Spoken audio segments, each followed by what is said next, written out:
창세기 22장 우리 공부하겠습니다.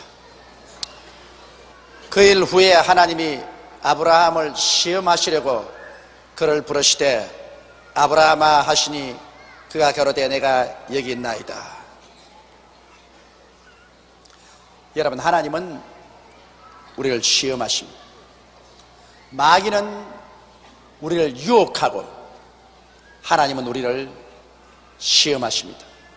마귀는 육신의 정욕을 통해서 우리를 유혹함으로 하나님을 잊어버리고 육신의 일만 도모하게 하려고 하는 것이고, 안목의 정욕을 통해서 이 세상에 부귀영화 공명을 추구함으로 하나님을 잊어버리도록 유혹하고, 이 세상 자랑으로 이 세상 권력에 취해서 하나님 잊어버리도록 마귀는 우리를 유혹합니다. 그러므로 마귀는 철두철미 우리에게 찾아오면 하늘나라 일을 잊어버리게 하려고 하는 것입니다. 이런 마귀의 최대의 노력이 우리로 하여금 하나님을 대적하게 하고 하늘나라 일을 잊어버리게 하는 것입니다. 이 세상 일만 심취하여 있다가 이 세상 불탈 때 함께 불타게 하는 것이 마귀의 목적입니다. 그러나 하나님은 우리를 불러서 시험하십니다. 그것은 하나님이 우리를 망하게 하려고 시험하는 것이 아니라 우리에게 더 큰 축복을 주시기 위해서 우리를 증명하는 시험을 하십니다. 여러분, 학교에도 학생들 끊임없이 자꾸 시험치게 하잖아요.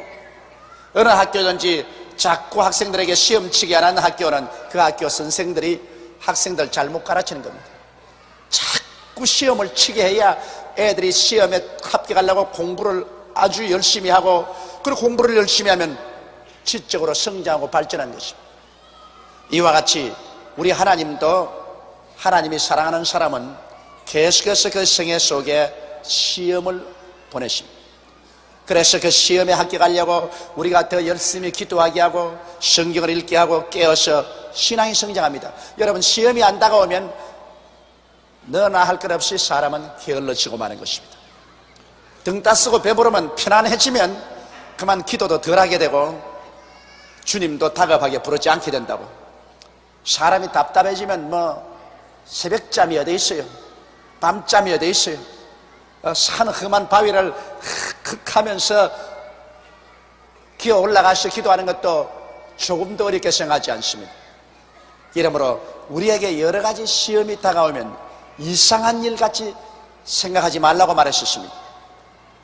시험을 통해서 우리 신앙이 순수해지고 우리가 깨어져서 하나님 중심으로 더 서게 되는 것입니다. 인간은 아담과 하와 자신으로 태어났기 때문에 무섭게 인본주의입니다.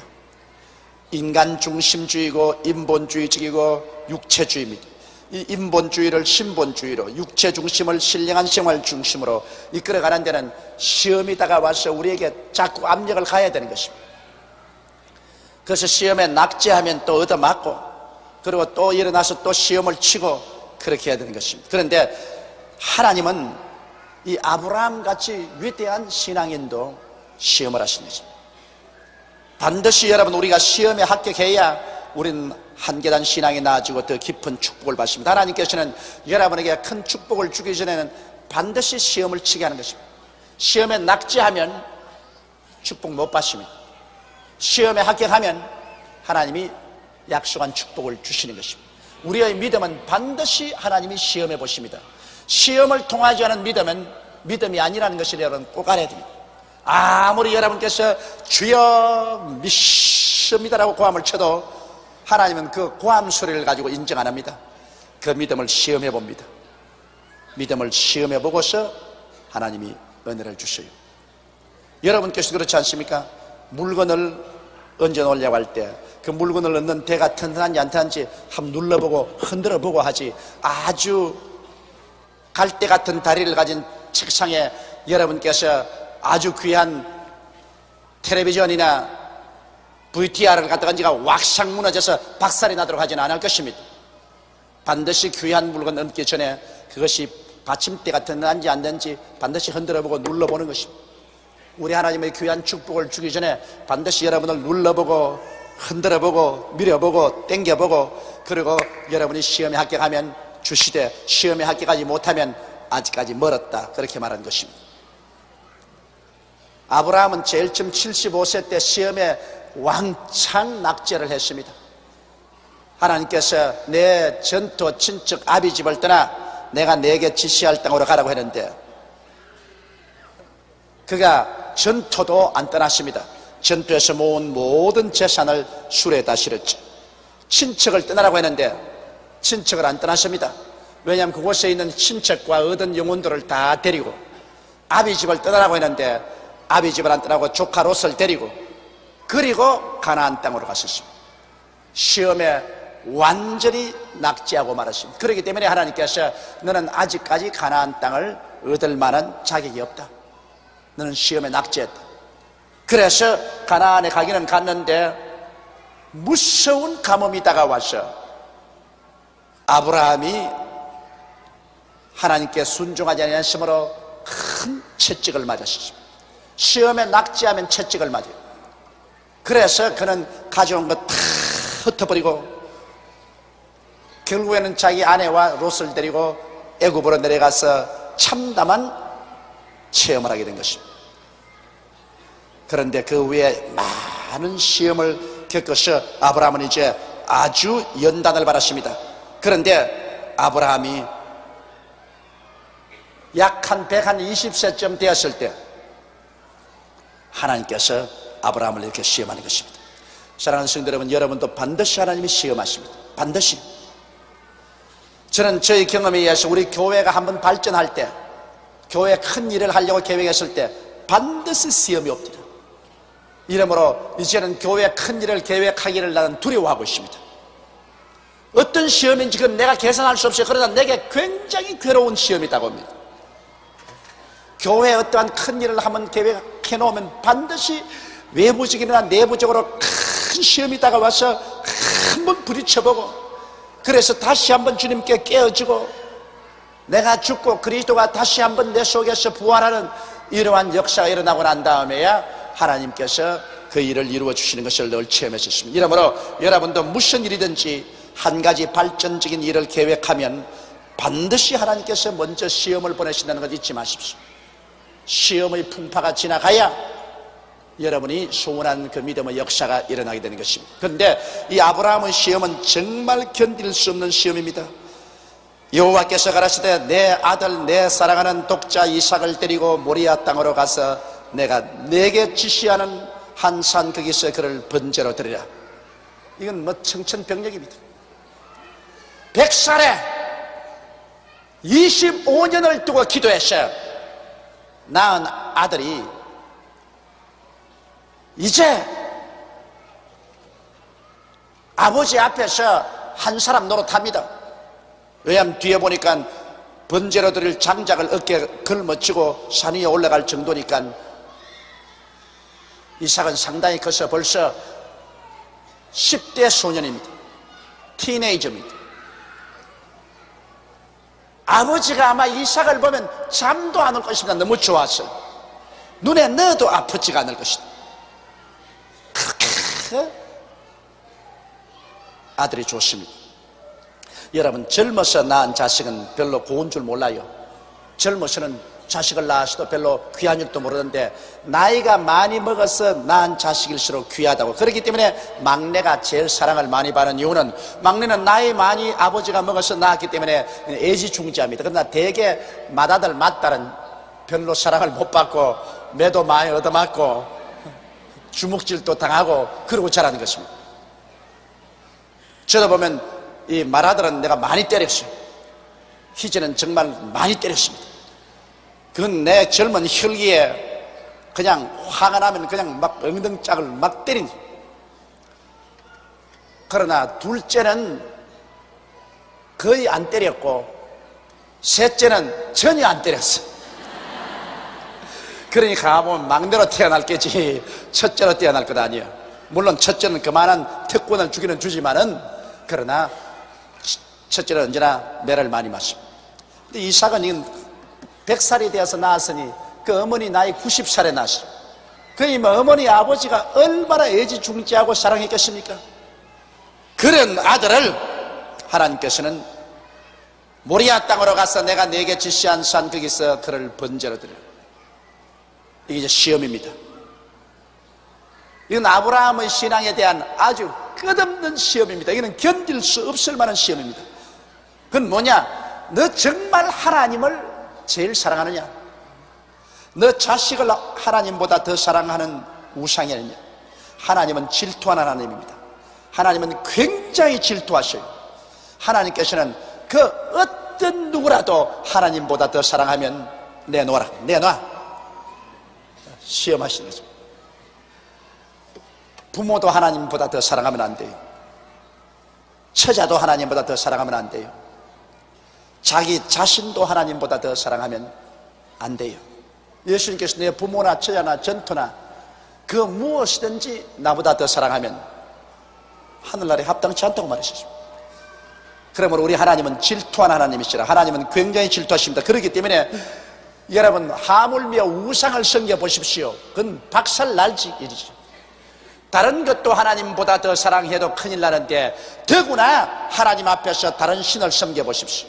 이는 하나님께서 절대로 용납하지 않는 것입니다. 그러므로 죄 중에 가장 무서운 죄가 다른 신을 섬기고 우상에 절하는 죄가 가장 무서운 죄입니다. 그거는 하나님께서 용서하지 않습니다. 우리 예수 믿는 사람들이 절대로 다른 신을 섬기거나 우상에 절하는 어리석은 일은 하지 말아야 됩니다. 그런데 여기 정말 하나님을 사랑하는 아브라함에게도 그 외아들이 너무너무 귀하고 사랑스러우니까 하나님께서 이제는 여기에 결정을 하나 지어놓기로 원합니다. 자식을 없는 것처럼 살아야지. 이 자식 사랑에 그만 하나님에 대한 사랑이 식어지면 안 되겠기 때문에 하나님은 일단은 이삭을 빼앗기로 작정한 것입니다.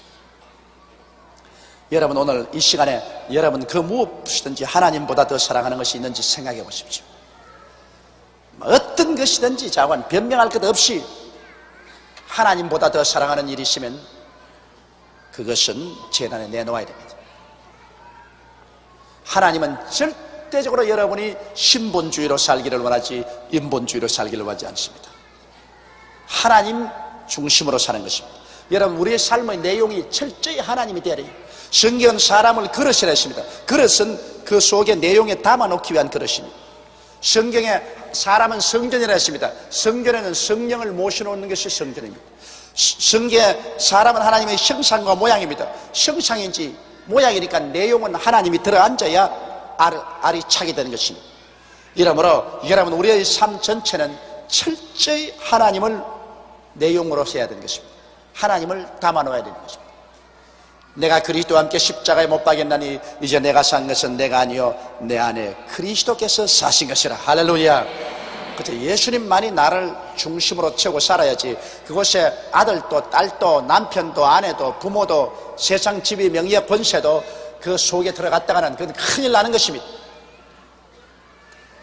그러나 이 아브라함에게는 아주 청천벽력입니다. 여러분, 아들을 그냥 하나님께 바치라면 좋은데 아들을 번제로 드리라고 했습니다. 번제라는 것은 뭐냐면 죽여서 전부 각을 다 떼가지고서 그래가 장작불에 얹어서 불로 태우는 거예요. 여러분, 자식을 어떻게 잡아가지고서 각을 떼서 장작불에 얹을 수가 있겠습니까? 그만한 용기가 있는 사람 한번 손 들어봐 주십시오. 그런데 하나님께서 아브라함에게 말을 하니 아브라함은 그 시험을 이깁니다. 나는 여기에서 아브라함의 성에 감탄을 합니다. 다른 것은 내가 아브라함보다 나을 자신이 있어요. 그런데 이곳에 와가지고서는 내가 1000번 만번 죽었다 깨어나도 아브라함을 따를 수가 없어요. 뭐 다른 거야 뭐 마누라 팔아먹고 뭐 돈 벌고 뭐 하는 이런 거야 뭐 아브라함보다 내가 낫지. 그런데 이 외아들을 번제로 드리라고 하는 여기에 아브라함이 순종했다는 사실은 나는 생각할수록 정신이 아찔해요. 아찔해요. 왜 아찔하냐? 혹시 하나님이 나보고 요 사이 또 고난을 그렇게 하라고 하실까 싶어가지고서 아예 정신이 아찔해요. 아찔해요. 하나님께서 내가 지시하는 산으로 가라십니다.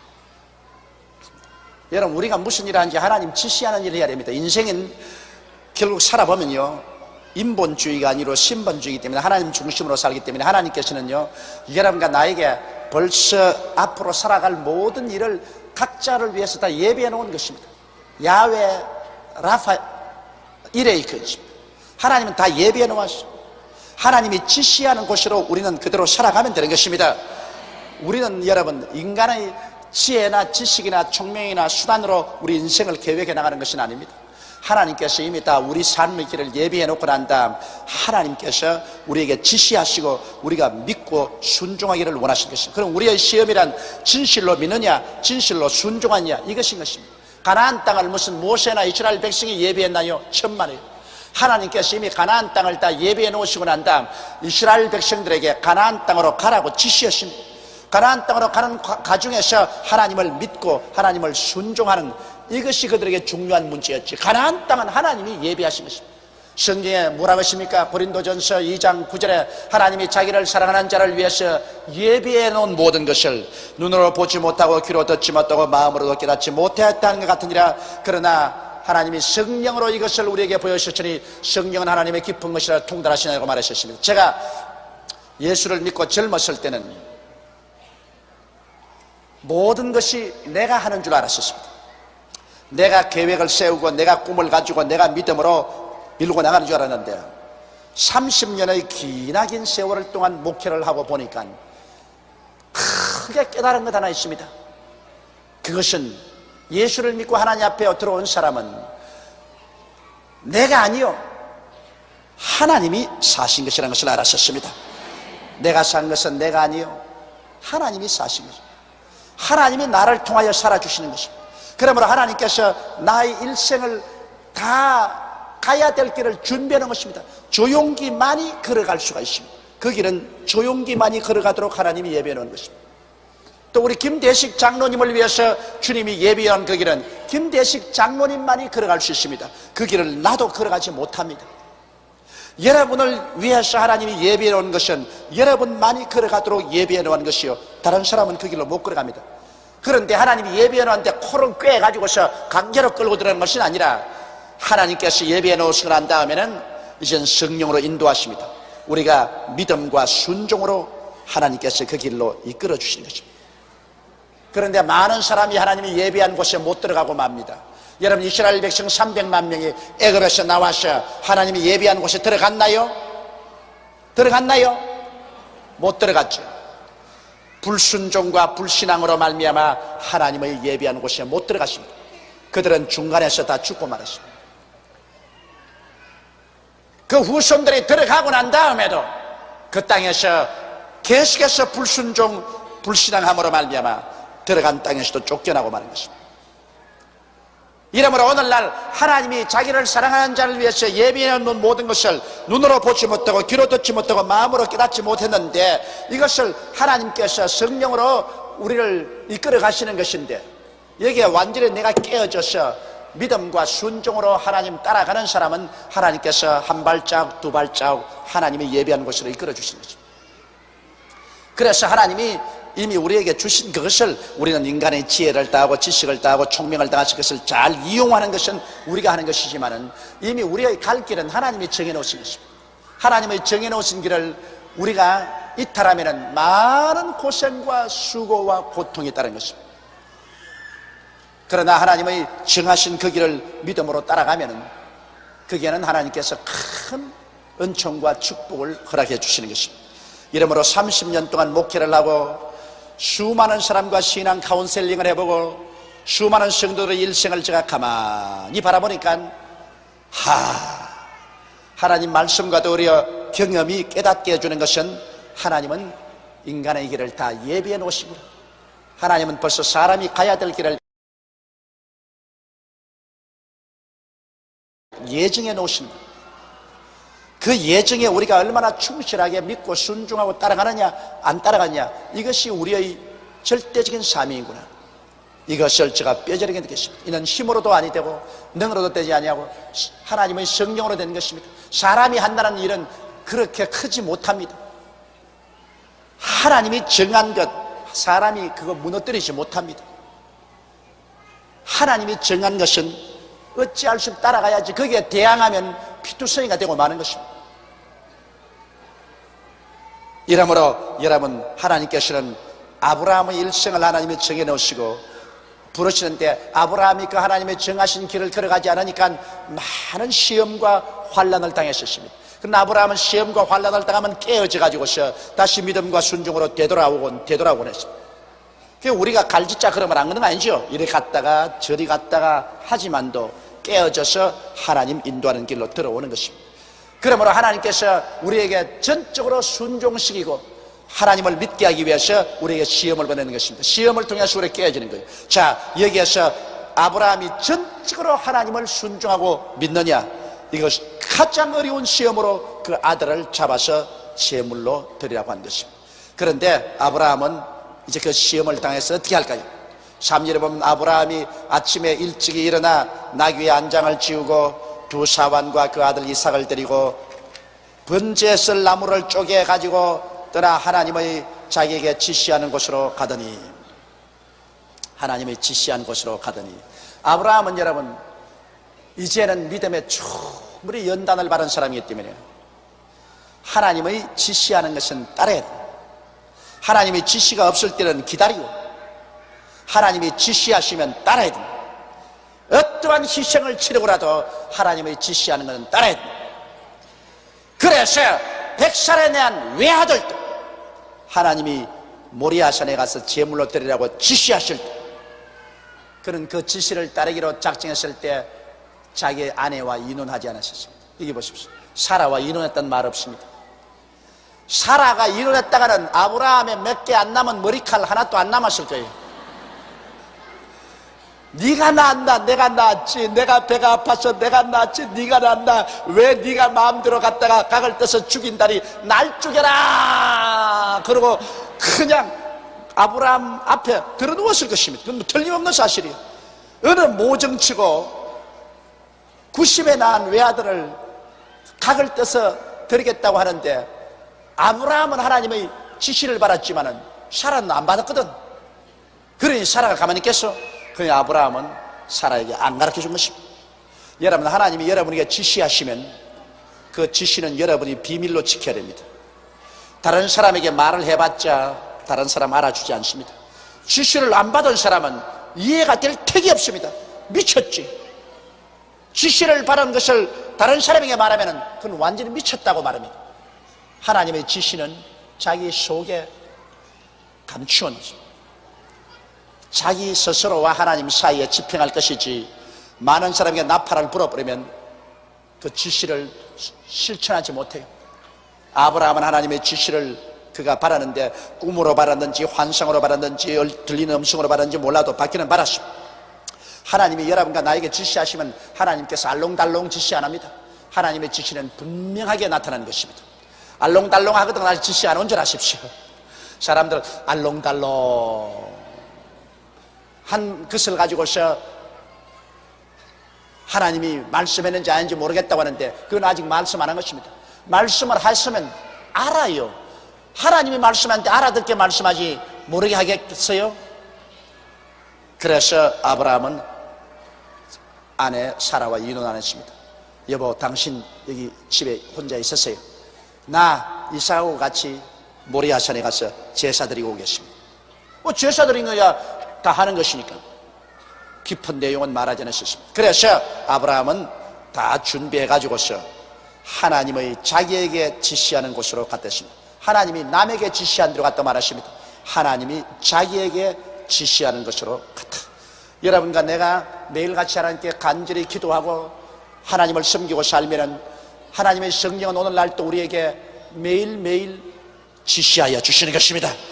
마음의 소원을 통해서 여러분과 나에게 지시해 주시는 것입니다. 나는 이 하나님의 지시를 참 감사하게 생각합니다.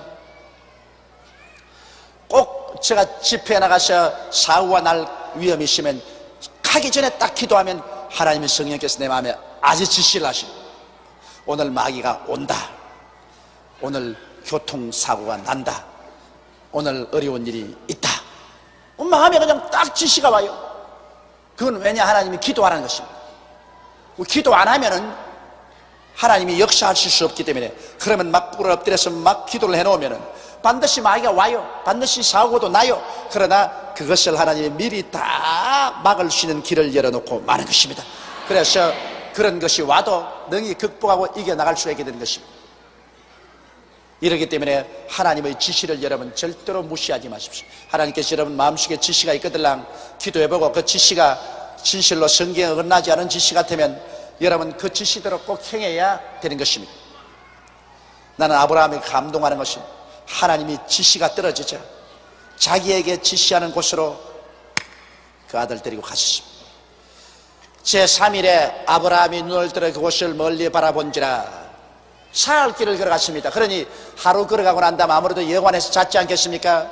예관에서 자는데 아들이 얼마나 잘해주겠습니까? 나이 많은 아버지니까 이부자리 깔아두고 아버지 눕히고 이불 덮어주고 또 다리 아프다고 다리 다 발다리 주물러주고 그리고 아버지 편히 주무십시오. 말이 쉬워 그렇지 억천간장이 무너질 것입니다. 아무것도 모르고 자기와 함께 여행하는 그 아들, 그 다음 옆에 들어누워서 천지 모르게 새끈새끈 자는 그 아들을 물끄러미 바라볼 때 이 사람아 어쩌자고 이렇게 되었노? 정말 견디기 괴로운 시련일 것입니다. 그러나 아브라함은 하루를 여행해서 자고 이틀을 여행해서 자고 3일을 여행해서 자고 함께 숙식을 같이 하면서 그 아들을 견디냈습니다. 왜 사흘이나 걸렸을까요? 하나님이 시험하시는 것입니다. 보통 사람 같으면 하루쯤 가다가 이틀째는 아이 그만두라 가자 내가 천당을 못 가더라도 내가 너를 어떻게 죽이겠노? 돌아설 위험이 있습니다. 그러므로 하나님이 사흘 동안 걸어가도록 먼 길을 준 것입니다. 그냥 당장 그때 그냥 기분 난 김에 해치울 수 있으면 좋은데 하루가 지나고 이틀이 지나고 사흘이 지나면 상당히 깊이 생각하게 돼요. 깊이 생각하는 동안에 그는 더 정신적인 시련을 겪을 것입니다. 이것이냐 저것이냐, 그만 돌아갈까 순종해볼까, 돌아갈까 순종해볼까, 돌아갈까 순종해볼까, 하루에도 골백 번 더 생각했을 것입니다. 그러나 사흘 동안에 아브라함은 그 많은 정신적인 시련 가운데서 그런 하나님의 지시대로 따르기로 결심한 것입니다. 그것은 아브라함의 생애 속에는 자기 아내보다도 자기 자식보다도 하나님이 더 중요했었습니다. 그는 하나님이 절대로 더 중요했었습니다. 그러므로 하나님의 지시대로 그는 따르기로 결심한 것입니다. 이 말은 쉽지만은 실제로는 그것 참 그렇게 어려울 수가 없어요. 사랑하는 성도들 여러분, 여러분도 하나님의 지시하는 대로 따라 사세요. 그게 그렇게 힘듭니다. 그러나 그 하나님 지시대로 살면은 하나님이 책임을 져주시고 하나님이 예비한 것으로 이끌어 주시는 것입니다. 이에 아브라함이 사환에게 이르되 너희는 나귀와 함께 여기서 기다리라. 내가 아이와 함께 저기 가서 경비하고 너희에게로 돌아오리라 하고, 그 자식을 죽이는 것을 사환들에게 보이고 싶지 않았어요. 보통 같으면 사환 데리고 가요. 그러나 산 밑에 오자 그 자식을 자기 손으로 죽이는 것을 어떻게 사환에게 보이겠으며, 또 뭣도 모르는 사환들은 달라들어가지고서 와이고 아브라함이 우리 주인이 미쳤다고 이 주인들은 왜 이랬습니까 하고 허리춤을 잡고 잡아 당기고 할 것 아닙니까? 그러니 하나님의 지시한 것을 시행할 때는 자기 가족에게도 인원하지 말고 사환에게도 인원하지 말아야 됩니다. 자기가 집행해야 돼요. 그래서 사환들조차도 산 밑에 두고서 너희는 여기 있으라. 나는 아이와 함께 하늘에 저 산 위에 올라가서는 경비하고 내려오겠다. 아브라함은 전혀 타협하지 않기로 결심을 했었습니다. 아브라함이 이에 번제 나무를 취하여 그 아들 이삭에게 지우고 자기는 불과 칼을 손에 들고 두 사람이 동행하다. 자, 이것이 여러분 이삭의, 여기에서 아브라함은 하나님 아버지를 상징하고 이삭은 그 아들 예수 그리스도를 상징합니다.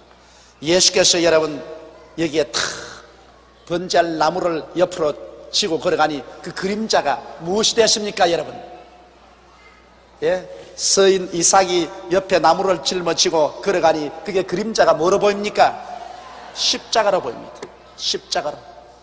바로 이것이 아버지는, 아브라함은 하나님 아버지를 상징하고 이삭은 예수 그리스도를 상징합니다. 하나님께서 예수 그리스도를 십자가에 우리를 위해서 몸짓고 피를 흘려 제물로 드린 것을 상징하는 것입니다. 그러므로 아브라함의 마음이 이삭을 드릴 때 그 형언할 수 없는 고통을 겪은 것처럼 하나님 아버지가 그 외아들 예수 그리스도를 보내셔서 십자가를 걸머지고 인류를 위한 제물이 되었을 때 그 아버지의 마음의 고통이 얼마나 형언할 수 없이 괴로웠겠냐는 것입니다. 여기에서 아브라함이 하나님을 사랑하는 것처럼 하나님께서는 인류를 사랑하는 것을 그를 통해서 보여주신 것입니다. 이삭이 그 아비 아브라함에게 말하여 가로되 내 아버지여 하니 그가 가로되 내 아들아 내가 여기 있노라. 이삭이 가로되 불과 나무는 있거니와 번제할 어린 양은 어디 있나이까. 이삭이 올라갔다는 생각에는 희한하거든. 원래 제사를 드리면 어린 양을 끌고 가는데 자 아버지가 안순에 불 들고 칼 들고 나무는 자기 짊어지고 가는데 어린 양이 없어요. 어린 양이 없어. 그래서 가다가 생각이 이상해서 아버지요 왜 내가 여기 있다. 글쎄 불도 있고 칼도 있고 번제할 나무도 있는데 제사드릴 어린 양은 어디 있나이까. 이 아버지가 이제 죽음을 당합니다. 그런데 그때 아버지가 뭐라고 대답했습니까? 아브라함이 가로되 아들아 번제할 어린 양은 하나님이 자기를 위하여 친히 준비하시리라 하고 두 사람이 이에 함께 나간다. 아브라함 대답할 것이 그밖에 더 있습니까? 번제할 어린 양은 하나님이 준비하신, 네가 바로 번제할 어린 양이다. 그러나 그 자리에서 얘야 너를 잡아서 제물로 드리라고 한다. 그러면 아들이 벌써 주저앉을 거 아닙니까? 그러니까 번제할 어린 양은 하나님이 준비하신, 하나님이 예비하신. 여러분 우리 인류를 위해서 하나님께서 번제할 어린 양 예수 그리스도도 하나님이 준비하신 것입니다. 사람이 준비한 건 아닙니다. 하나님께서 성령으로 마리아의 몸에 태어나게 해서 우리를 위해서 십자가에 준비하신 것입니다. 바로 이것을 상징하는 것입니다. 번제할 어린 양은 하나님이 준비하신. 그러므로 오늘날 예수 그리스도를 통하지 않고는 구원을 받을 수 없다는 것은 구원의 길은 하나님만이 준비하십니다. 다른 어떠한 사람도 준비하지 못합니다. 어떠한 종교도 철학도 우리를 구원하지 못합니다. 하나님만이 번제할 어린 양 우리 주 예수를 준비하시기 때문에 하나님은 오직 그 한 길밖에 준비한 적이 없습니다. 우리 주 예수 그리스도 한 분밖에 준비한 적이 없어요. 그러므로 예수를 통하지 않고는 여러분 절대로 우리에게 구원이 없는 것을 보여주는 것입니다. 하나님이 그에게 지시하신 곳이 이런지라 이 아브라함이 그곳에 단을 쌓고 나무를 벌려놓고 그 아들 이삭을 결박하여 단 위에 놓고. 이 문자는 여기에 간단하게 기록했지만은 그 사연이 얼마나 길겠습니까? 아들하고 함께 소매를 거치고 난 다음에 이제 단을 샀습니다. 절대로 칼을 대지 않은 그러한 자연석을 갖다가 착 갖다 놓고 단을 샀는데 아들은 돌을 가져오고 아버지는 부지런히 단을 샀고 그러니까 단 주위를 잘 만들어 놓고 아들과 함께 또 장작을 잘 불 붙도록 펴놓고 그리고 서로 지나가면서 얼굴이 상기되어서 싱긋 웃고 땀을 닦고서 있는데 갑자기 아버지가 밧줄을 들더니만 아들을 묵십니다. 아버지 왜 이래요? 하나님이 너를 잡아 제물로 드리라고 했다. 뭐 이삭에게는 벼락이 놀란 눈을 부릅뜨고 아버지 뭐라고요? 하나님이 너를 잡아 제물로 드리라고 했다. 난들 너를 잡아 제물 드리고 싶은 생각이 있겠느냐? 그러나 하나님은 내 사랑하는 외독자를 드리라고 했다. 내가 너를 아무리 사랑하지만은 하나님의 지시를 어길 만큼 너를 사랑할 수 있겠는가? 너를 사랑하는 애비의 마음은 절대로 변하지 않지만 그러나 나는 너보다 하나님을 더 사랑한다. 그러므로 제물로 드려야 된다. 여러분 아브라함은 깨어지는데 25년 걸렸는데 이삭은 단번에 깨어졌습니다. 여러분 보통 사람 같으면 이삭은 그렇게 해서 안 깨어지면 이삭이 10대인데 무거운 장작을 걸머쥐고 산 위에 올라갈 정도의 이삭인데, 아브라함 벌써 120여세가 되었으니 흔들흔들하지 않습니까? 이삭이 거기에서 하나님 앞에 깨어져서 하나님 원하시면 나를 제물로 바르소서 깨어진 사람 아닌 것 같으면 밧줄로 묶어놓은 아버지에게 이거 왜 이래요? 미쳤네? 이 영감님이 이게 왜 이래요? 머리 한번 받아버리고 팔뚝을 한번 확 쪼개버리면 그건 뭐 별 도리 없이 쓰러지고 마는 것입니다. 여러분, 여기에서 아브라함의 신앙만 위대하다고 생각하지 마십시오. 아브라함의 신앙만큼 이삭의 신앙도 위대한 것입니다. 이것은 뭘 상징합니까? 하나님 아버지만 여러분 우리를 사랑하는 것이 아니라 아버지의 명을 쫓아 십자가를 걸으신 예수님도 아버지와 못지않은 뜨거운 사랑으로 우리를 사랑했다는 것을 보여주는 것입니다. 사람들은 아브라함이 이삭을 드렸다는 그게만 자꾸 강조하지만은 여러분, 아버지의 명령을 쫓아서 그것이 아버지의 하나님의 뜻이라는 것을 알고 순순히 나이 많은 아버지의 손에 자기를 묶도록 맡겨주고 그 제일 안에 들어 누운 이삭은 아브라함의 못지않은 신앙인 것입니다. 나는 종종 생각해봐요. 우리 아버님께서 내게 오셔서 하나님이 너를 번제로 드리라고 계시를 받았다 하고 나를 묶기 시작하면 아마 내 같으면 아버지 그대로 업고 어디로 갔겠느냐? 정신병원으로 가실 것입니다. 왜 이래요? 왜 이래요? 그러나 이 이삭은 여러분 아버지가 철저히 하나님의 사람인 것을 알았습니다. 이삭은 자기가 자라면서 아버지의 생애를 가만히 살펴봤는데 아버지의 모든 생활에 빈틈이 없어요. 그건 철저히 하나님 섬기면서 하나님과 동행하는 것을 알았기 때문에 이삭은 아버지가 하나님께 계시받는 것 틀림없다. 거짓이 아니다. 이것은 잘못 받을 리가 없다. 이건 틀림없는 아버지는 올바르게 계시를 받는다. 그만큼 신용할 만큼 아브라함은 하나님과 동행했었습니다. 여러분, 우리도 오늘날 교회에서 하나님을 정말 사랑하고 하나님과 깊이 동행하면은 우리는 그만큼 우리의 언어 심사에 권위가 생깁니다. 그렇게 되면 그 목사나 주의 종이나 장로님, 권사님, 집사님, 안수소이나 초장구역장님들이 말 한마디 하면 야, 우리 목사, 우리 장로, 우리 교역자 혹은 우리 초장구역장 말은 틀림없다. 평소에 그는 하나님과 동행하는 분이요 하나님 음성을 그 말하는 것입니다. 사람들이 그 권위를 인정하는 것입니다. 이 아들이 아버지 아브라함을 권위를 인정한 것은 아버지 아브라함 절대적인 하나님과의 동행하는 모습을 아들에게 보여주었기 때문인 것입니다. 그러므로 아들도 아버지의 말에 권위를 인정하는 것입니다.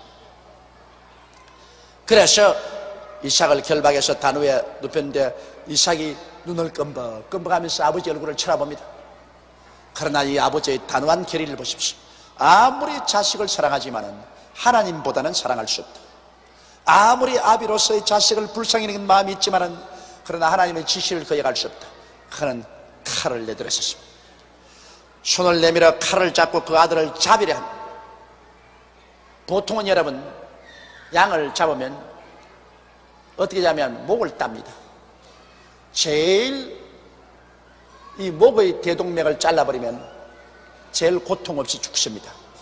그건 왜냐하면 머리에 올라가는 모든 이 혈관이 여기 있기 때문에 이 목의 동맥을 잘라버리면 그만 이 뇌가 죽어버리기 때문에 고통이 없어요.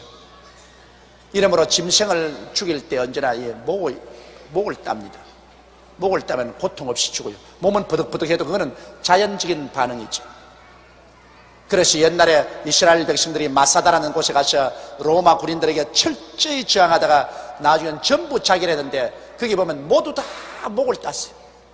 거기 이스라엘 군인들과 백성들이 고통 없이 죽기 위해서 모두 다 목을 따고 그 다음 마지막 죽는 사람이 자기 목을 따서 죽었습니다. 이 목에 이 대동맥을 끊어버리면 대반이 고통 없이 죽습니다. 그러니 그 아들 이삭을 죽여놓고 난 다음에 그 가슴에 쏘놓고 칼을 가져오서 목을 따려고 달고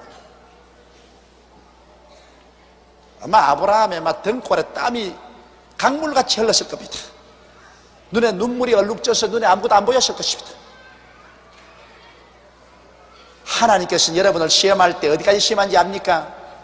떨어지면 낙동강할 때까지 시험합니다. 아주 마지막까지 몰아갑니다. 그렇기 때문에 여러분 하나님을 믿을 때 끝까지 믿으라는 유혹이 있습니다. 마지막 가가지고서 한 발자국만 더 내디디면 끝장에는 고기가 가서 그만 큽니다. 하나님이.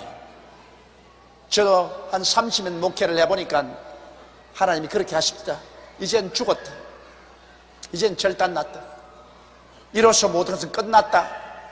그 마지막 찰나에 하늘 문이 열리고 하나님의 기적이 언제나 일어나게 되십니다.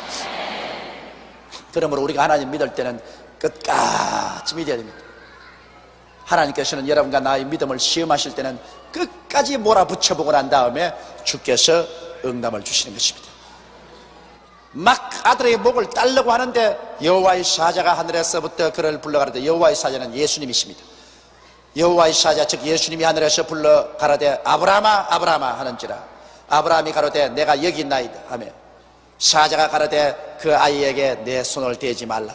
아무 일도 그에게 하지 말라. 내가 내 아들 내 독자라도 내게 아끼지 아니하였으니 내가 이제야 내가 하나님을 경외하는 줄을 아노라. 할렐루야. 하나님은 물론 전지전능하시기 때문에 아브라함이 하나님 사랑을 알지만은, 그러나 그것이 증명되어야 됩니다. 내가 너랑 그럽니까? 증명되지 않은 사랑은 거짓 사랑이다. 진실로 내가 당신을 사랑합니다, 진실로 사랑하는 사람 사이에는 내가 당신을 사랑합니다 그러면 그 말을 믿을 수가 있지만은, 그러나 그 말이 증명돼야 돼요. 증명돼야 돼요. 하나님이 세상을 이처럼 사랑했다, 증명돼야 돼요. 독생자를 주셨어, 십자가에 못 박았습니다. 그 이상도 증명할 수가 없어요. 그러므로 여러분, 하나님에 대한 사랑은 반드시 증명되어야 됩니다. 그 우리가 하나님에 대한 사랑의 증명이 뭡니까? 주일날 모든 것 다 제껴놓고 성수주일에서 교회 와서 하나님 섬기고 하나님 위해서 몸과 시간 들여서 일하는 것, 이거 증명입니다. 이게 보통 증명 아닙니다. 주일날 다 놀러 가는데, 가족들대로 놀러 가는데, 우리는 교회 와서 하나님 섬기고, 더구나 우리 남녀 선교회 봉사하시는 여러분들 그냥 몸 들이고 시간 들이고 아무 대가도 안 받는데 땀을 흘려가면서 하루 종일 교회를 위해서 일합니다. 이거 증명된 사랑입니다. 100분 입으로 사랑한다는 거라도 이더 낫습니다. 또 내 수입에 11조를 떼는 것, 이 세상에 돈 안 좋은 것 어디 있습니까? 이 세상에 사람들은 육신을 가지고 사는 이상은 돈은 바로 몸에 피와 같습니다. 돈 좋아하지 않은 사람 없어요. 돈이 이 세상에 사는 데는 절대적인 귀중한 것입니다. 그런데 그 물질의 10분의 1을 떼가지고서 하나님 사업에 드릴 때, 이게 증명된 사랑입니다. 입술로 그저 주여 주여 하는 것이 아니라 증명된 사랑입니다. 증명된 사랑.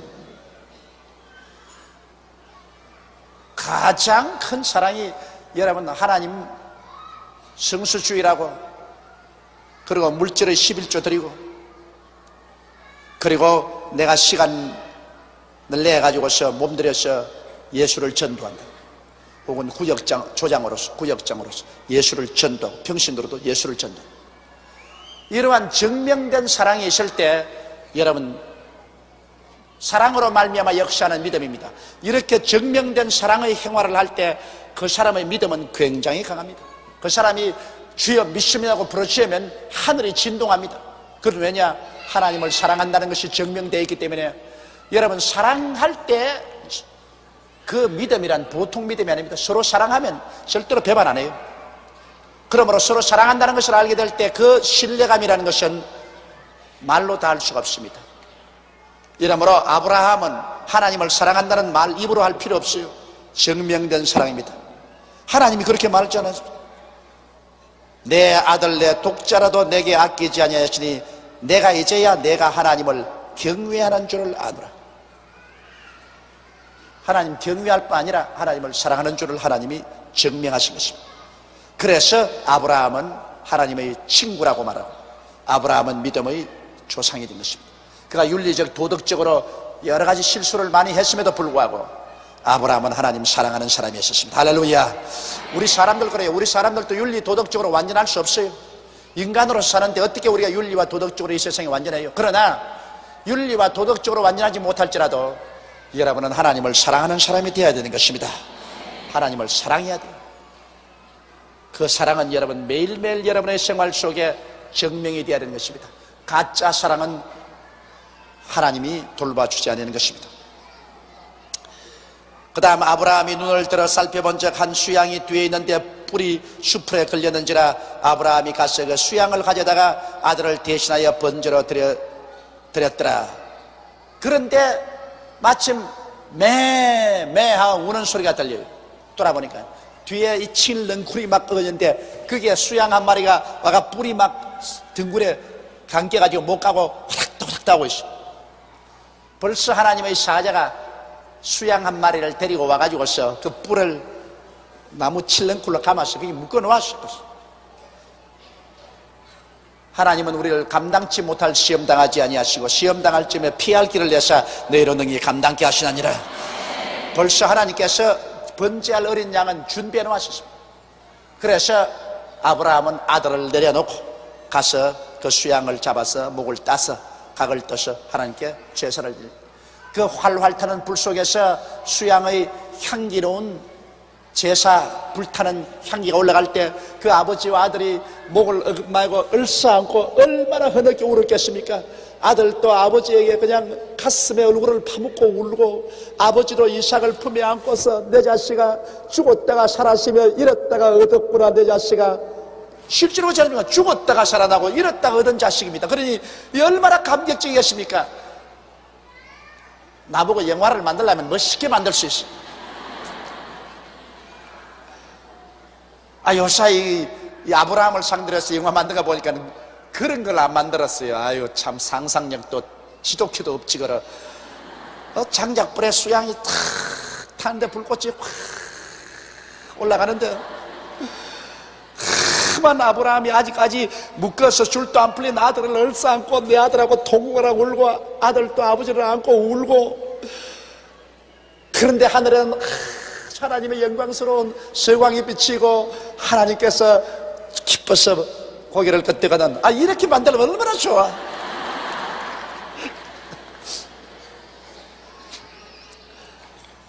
자, 그래서 번제를 드리고 난 다음 아브라함이 그 땅 이름을 야훼 이레라 하였으므로 오늘날까지 사람들이 이르기를 여호와의 산에서 준비되리라 하더라.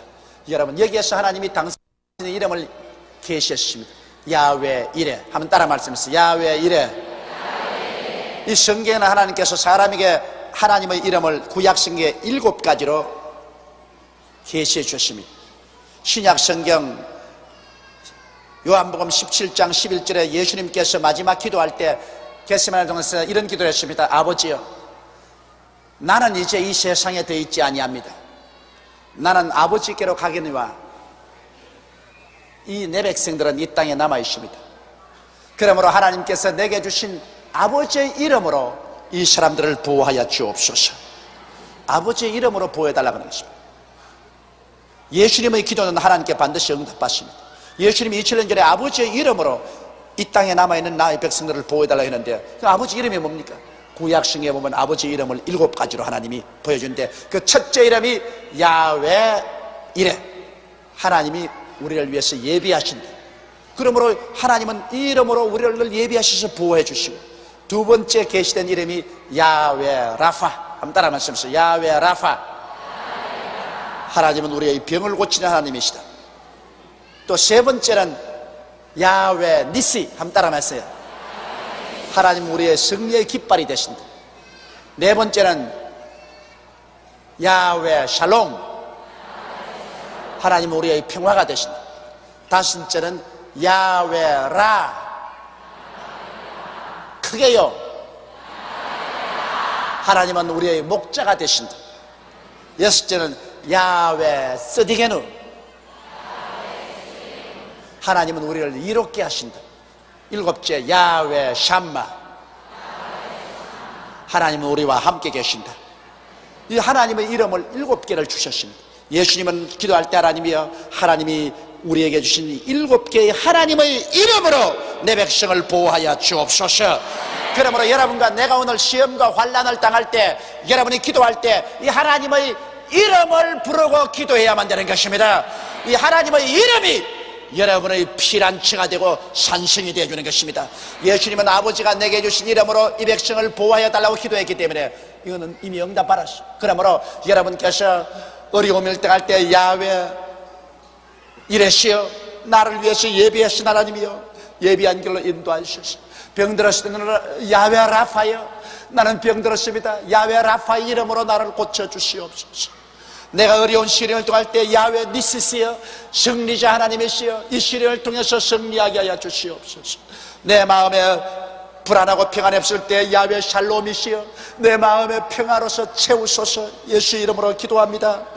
혹은 내가 어떻게 살고 걱정될 때는 야훼 라하시여 나의 목자시여 내게 부족함이 없도록 이끌어 주시고 사망의 엄침한 골짜기를 당길 때 야훼 라 나의 목자시여 지팡이와 막대기로 나를 이끌어 주옵소서. 내가 죄 지었을 때는 야훼 스디게누스여 나의 죄를 사하시고 이롭게 하시는 야훼 스디게누스여 나를 죄에서 용서하고 보호하여 주옵소서. 내가 외롭고 고아와 같이 느낄 때는 야훼 샴마시여 항상 같이 계시다는 하나님이시여 나에게 성령으로 같이 계심을 증명하여 주옵소서. 할렐루야. 야훼의 7가지 이름을 가지고서 우리가 보호를 받을 수 있습니다. 예수님께서 우리에게 땅 한 마지기 옷 한 벌 안 남겨놓아 줬지만은 예수님은 아버지의 이름을 우리에게 남겨주고 가신 것입니다. 야훼 하나님의 7가지 이름을 여러분 기도할 때 꼭 쓰세요. 나는 매일매일 아침에 하나님께 기도할 때 하늘에 계신 우리 아버지 이름을 거룩히 여기시옵시며 할 때는 7가지 이름을 차례 부르면서 하나님이여 이 7가지 이름대로 이루어 주시고 이 이름의 영광을 받게 하여 주옵소서. 그렇게 기도한다고. 이거 굉장히 중요한 것입니다. 그런데 여기에 아브라함에게 하나님이 제일 먼저 나타내신 당신의 이름이 바로 야훼 이레인 것입니다. 하나님 우리를 위해서 예비하신다. 여러분 진짜로 보세요. 하나님은 언제나 예비하셨습니다. 창세기에서 하나님이 사람 만드실 때 제일 사람이 귀중하니까 첫날 만들자고 할 것인데 첫날 안 만들었어요.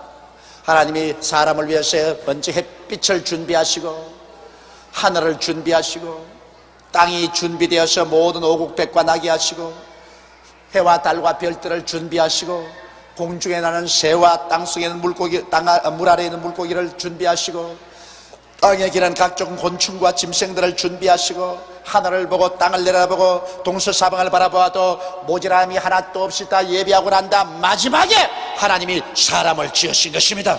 하나님은 준비하지 않고 사람 짓지 않습니다. 인간이 죄를 지어서 이 땅에 영혼의 죽음과 환경의 저주와 육신의 죽음과 지옥을 가져왔을 때 하나님은 인간을 위해서 다시 구원할 준비를 하셨습니다. 4,7년의 긴 세월이 걸리면서 아브라함을 통하여 선민 유대민족을 태어나게 하시고 유대민족을 통해서 유다 족속 중에서 예수가 태어나게 하시고 그리고 예수를 주님 십자가에 못 박아서 몸짓고 피를 내서 우리 죄를 다 수하게 하시고 그러고 난 다음에 수고하고 무거운 짐진 자들은 다 내게로 오라 내가 쉬게 하리라. 모두 다 하나님이 구원을 예비해 놓고 난 다음 우리들은 와서 믿기만 하면 구원을 받을 수 있도록 만들어 놓으신 것입니다. 다시 하나님은 예비한 하나님입니다. 예수님이 뭐라고 했습니까? 너희는 마음에 근심하지 말라. 하나님을 믿으니 또 나를 믿으라. 내 아버지 집에 있을 곳이 많도다. 그렇지 않으면 내가 너에게 일러시리라. 내가 너희를 위하여 처소를 어떻게 한다고요? 예비하러 가노니 내가 가서 처소를 예비하면 다시 와서 나 있는 곳에 너희도 함께 있게 하리라. 지금 하늘나라에 여러분과 내가 들어가서 살 수 있는 영화로운 곳이 예비되어 있습니다. 눈물과 근심과 탄식과 이별하는 것이나 고가는 것이나 앓는 것이나 죽는 것이 없는 영광스러운 극락의 천국 그리스도에 의해서 이미 예비되어 있는 것입니다. 야훼 이레십니다. 따라 말씀해서 야훼 이레, 야훼 이레, 야훼 이레. 여러분 하나님이 우리 위해서 예비하는 걸 알면 우리가 무엇 때문에 내일에 대해서 걱정을 해요? 그렇죠? 무엇을 먹을까, 무엇을 입을까, 무엇을 마실까 염려하지 말라. 이런 다 이방인들이 염려하는 것이요 너희 천부께서는 이 모든 것이 너에게 있어야 될 줄을 아시나니라. 이미 예비해 놓았다는 것입니다. 그러므로 너희는 먼저 그의 나라와 그의를 구하라. 그리하면 이 모든 것을 너희에게 더하시라고 말씀하는 것입니다. 이러므로 여러분과 내가 하나님 앞에서 아브라함과 같은 절대적인 믿음과 절대적인 순종을 배워야 되는 것입니다. 우리는 시련을 통해서 믿음과 순종을 배우고서 나가면은 하나님의 예비한 것이 우리의 것이 되는 것입니다. 할렐루야. 야훼 이레인 것입니다. 아브라함이 그 땅 이름을 여호와 이레라 하였으므로 오늘까지 사람들이 이르기를 여호와의 전에서 준비되리라 하더라. 여호와의 사자가 하늘에서부터 두 번째 아브라함을 불러 가라사대 여호와께서 이르시기를 내가 나를 가리켜 맹세하노니 내가 이같이 행하여 내 아들 내 독자를 아끼지 아니하였은즉 내가 내게 큰 복을 주고 내 씨로 크게 성하여 하늘의 별과 같고 바닷가의 모래와 같게 하리니 내 씨가 그 대적의 문을 얻으리라. 또 내 씨로 말미암아 천하 만민이 복을 얻으리니 이는 내가 나의 말을 준행하였음이니라 하셨더라 하니라. 이 아브라함이 그 사환에게로 돌아와서 함께 떠나 브엘세바에 이르러 거기 거하였더라. 여러분께서 하나님의 지시한 것을 성취하고 여러분께서 여러분의 하나님에 대한 믿음과 사랑이 증명이 되면은 증명된 믿음과 사랑에는 반드시 대가가 따라오는 것입니다. 증명된 믿음과 사랑에는 하나님의 축복이 반드시 따라오게 되어 있는 것입니다. 할렐루야. 하나님의 기적이 반드시 따라와요. 오늘날 여러분 우리의 하나님에 대한 사랑과 믿음을 증명하지 아니하고 아무리 축복을 달라고 기도해도 그것은 헛것입니다. 이러므로 제가 자꾸 여러분에게 믿음의 씨앗을 심고 하나님의 기적이 일어날 것을 기대하라고 하는 것은 믿음의 씨앗이라는 그 자체가 바로 여러분 증명된 사랑인 것입니다. 하나님 앞에서 내가 시간을 들여 몸 들여 물질 들여 믿음의 씨앗을 심음으로 말미암아 내가 진실로 하나님을 사랑한다는 증명을 하는 것입니다. 우리 하나님 앞에는 여러분 증명되지 않은 믿음은 믿음이 아닙니다. 눈에 보이는 믿음이 아니고는 믿음이 아니에요. 성경에는 하나님께서 언제나 그 믿음을 보고 내 죄사함을 바랐느니라, 그 믿음을 보고 내가 병고침을 바랐느니라, 내 믿음대로 될지어다. 믿음이란 눈에 보이는 것입니다. 행함이 없는 믿음은 죽은 믿음인데 여러분 행하면 보이죠. 행하는데 안 보이는 것 있습니까? 믿음이란 반드시 행해야 되고 그리고 믿음이란 반드시 보이는 것입니다. 그리고 믿음이란 반드시 증명되는 것입니다. 아브라함이 그 믿음이 행함이 있었고 그 믿음이 하나님 앞에 증명된 사랑과 경외한 것이었습니다. 그 결과로 하나님께서는 아브라함에게 갚아주시는 것입니다. 주라 그러면 돌려줄 것이니 곧 후이되어 눌러 흔들어 넘치게 삼켜주리라. 하나님을 사랑하고 난 다음 하나님께서 사랑 도로 안 하는 법이 없습니다. 여러분이 하나님을 사랑하면 그 사랑에 응당하게 하나님은 또 여러분을 사랑해 주시는 것입니다. 하나님은 여러분 절대로 공짜를 안 바랍니다. 요사이는 공짜 바라는 사람이 하도 많아가지고서 뭐 음악회 한다면 전부 다 티켓 때 공짜로 올 줄 알고 있는데 공짜를 바라지 마십시오. 하나님 앞에는 구원은 전적으로 값없이 받지만은 축복은 믿음의 씨앗을 심음으로 받게 되는 것입니다. 그래서 하나님께서는 아브라함을 크게 축복해 주시고 그러고 난 다음 아브라함의 씨에서 온 천하 만민이 구원을 얻으려 했는데 아브라함의 씨에서 우리의 구주 나사렛 예수가 태어나신 것입니다. 그러므로 천하 만민 동서양을 막론하고 예수를 믿음으로 말미암아 복을 받게 되었으니 오늘 여러분과 내가 예수를 믿고 이 복을 받게 된 것도 아브라함의 충성 때문에 그렇게 된 것입니다. 이러므로 아브라함은 여러분과 나의 믿음의 조상이 된 것입니다. 아브라함은 하나님의 큰 축복을 받고 난 다음에 그런 아들과 함께 사환에게로 돌아와서 브엘세바에 이르러 거기서 거해야 되는 것입니다. 일 후에 혹이 아브라함에게 고하여 이르기를 밀가가 그의 동생 나홀에게 자녀를 낳았다 했더라. 아브라함이 갈대아 우르를 떠나왔는데 그 갈대아 우르를 떠나올 때 그가 그곳에서 안 데리고 온 사람이 있습니다. 그게 누구냐 하면은 자기의 동생인데 아브라함은 삼형제였는데 그 형제 중 한 사람이 죽었습니다. 그래서 그 형제 중 한 사람이 죽고 남긴 조카가 롯이었기 때문에 아브라함이 그 롯을 사랑했다고요. 아버지가 죽고 없는 고아이기 때문에 그 아버지가 없는 그를 조카를 아주 내 친자식처럼 사랑해서 결국 롯을 버리고 오라는데 못 버리고 늘 데리고 다니는 것입니다. 그런데 아브라함의 다른 동생이 있었습니다. 그 다른 동생의 이름이 나홀인데 그 나홀이 장가가서 얻어온 아내가 밀가인데 그 밀가에서 자식을 낳았다 소식을 들었습니다. 그러니까 아브라함의 작은 집이죠. 작은 집에서 이 조카들이 많이 생겼다 했더라.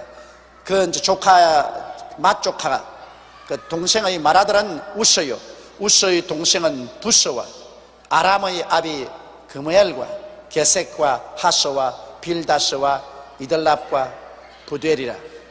이 8사람은 아브라함의 동생 나홀의 처 밀가의 소생이며, 부두엘은 리브가를 낳았고 나홀의 처 루마라는 하는 자도 데바와 가함과 다스와 마가를 낳았더라.